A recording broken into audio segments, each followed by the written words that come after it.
Welcome to Hockey Wiz Talks podcast. In this podcast, I preview the Atlantic Division in the NHL. In this podcast, I preview the Atlantic Division and we'll talk about the teams in the order in which I think they will finish at season's end. In first place, Tampa Bay Lightning. The Tampa Bay Lightning should still be the best team in the Atlantic Division and are still considered to be legit contenders to win the Stanley Cup this year. Although the Lightning traded away Ryan McDonagh and lost Andre Palat to free agency, they re-signed Nick Paul and signed Vladislav Namestnikov and Ian Cole. In addition, Tampa locked up Mikhail Sergachev, Eric Cernak, and Anthony Cirelli to long-term deals, which will keep the vast majority of their core intact. Tampa Bay still has the best goalie in the NHL in Andrei Vasilevsky, and are led by their 4-star players in Nikita Kucherov, Steven Stamkos, Victor Hedman, and Braden Point. Even though the Lightning may not be as dominant as in years past, they should still be the best team in the division.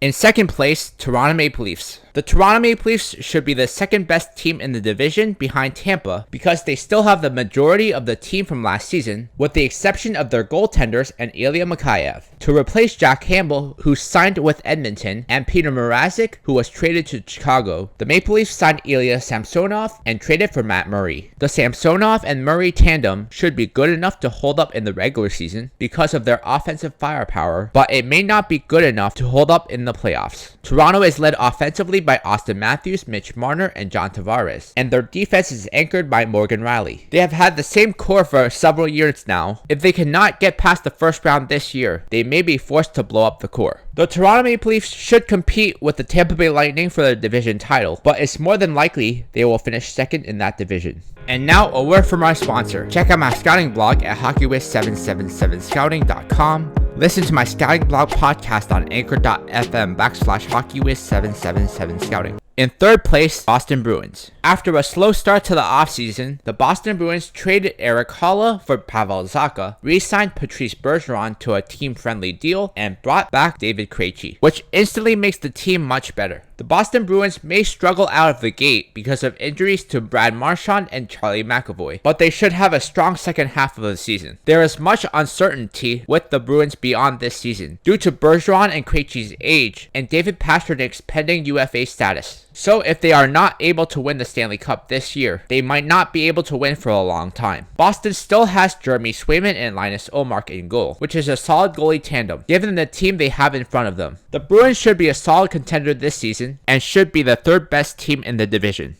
In fourth place, Florida Panthers. The Florida Panthers made a major blockbuster trade which sent last year's leading point scorer Jonathan Huberdeau, their third best defenseman Mackenzie Weegar, Cole Schwindt, and a first-round pick to the Calgary Flames for Matthew Tkachuk. As part of the trade, Tkachuk was signed to a massive 8-year extension worth $9.5 million per season, with a no-move clause starting in 2023 through 2028. Not only did the Panthers lose Huberdeau and Weegar, but they also lost Claude Giroux, who signed with Ottawa, Ben Sherratt, who signed with Detroit, and Mason Marchment, who signed with Dallas. Because Florida didn't have much cap space this offseason, they were only able to get players on cheap deals, like Colin White, who was bought out by Ottawa, Rudolph Balkers, and Mark Stahl. The Panthers still have an excellent goaltending tandem in Sergei Bobrovsky and Spencer Knight. The Panthers still have an excellent goaltending tandem with Sergei Bobrovsky and Spencer Knight, which is why they will be able to survive a mediocre defense. The Florida Panthers are not as good a team as they were last season, but they should remain competitive and could be a wildcard team, and could possibly contend for third in the division. Check out my hockey blog at hockeywiztalkshockey.blogspot.com. Follow me on Facebook and Instagram at hockeywiz777. In fifth place are the Ottawa Senators. The Ottawa Senators are the most improved team in the league, with the additions of Claude Giroux, Alex DeBrincat, and Cam Talbot. The Senators are also expecting Jake Sanderson, the 5th overall pick in 2020, to be a major contributor on the back end, and by season's end, should be playing top 4 minutes. The top 6 of the Sens is looking mighty stacked now. Their first line was already good, but by adding Alex DeBrincat, one of the league's premier goal scorers, and Claude Giroux, a crafty veteran, to a line with former 3rd overall pick Tim Stützle, it makes their offense pretty lethal. The question with the Senators is how well their young defense like Eric Brandstrom and Jake Sanderson develop, and how long that development will take. Luckily for Ottawa, they are backstopped by Cam Talbot, who has proved that he is capable of being a good number 1 goalie, and along with Anton Forsberg, could surprise some people with how well they perform in net. Ottawa is a team who could be in the wildcard picture along with the Florida Panthers, and could maybe even compete with the Boston Bruins for 3rd in the division if everything clicks. In 6th place, Detroit Red Wings. The Detroit Red Wings will be one of the teams that could surprise in the tough division. After adding a slew of solid players in free agency like Andrew Kopp, David Perron, Dominic Kubalik, Ben Sherratt, Oli Mata, and Ville Husso. May also get a chance to make the team out of camp, but if he is not ready to be an impact player, someone like Jake Wallman could take his place. Don't look now, but the Red Wings have quietly assembled a solid team that can roll 4 lines, 3 D pairs, and 2 goalies, as well as 2 capable goaltenders. The one thing holding them back is the fact that they don't have a bona fide superstar, which is important in this division. Husso and Nedeljkovic will split goaltending duties, so it seems like the team will roll with whichever goalie is playing better at that given time. Detroit is on the outside looking in at the moment, but should teams like Boston or Florida struggle, the Red Wings definitely have a chance to make the playoffs as a wildcard team. Listen to Hockey Wiz Talks podcast on Podbean and Spotify. Check out my YouTube channel, Lucas Aoyang.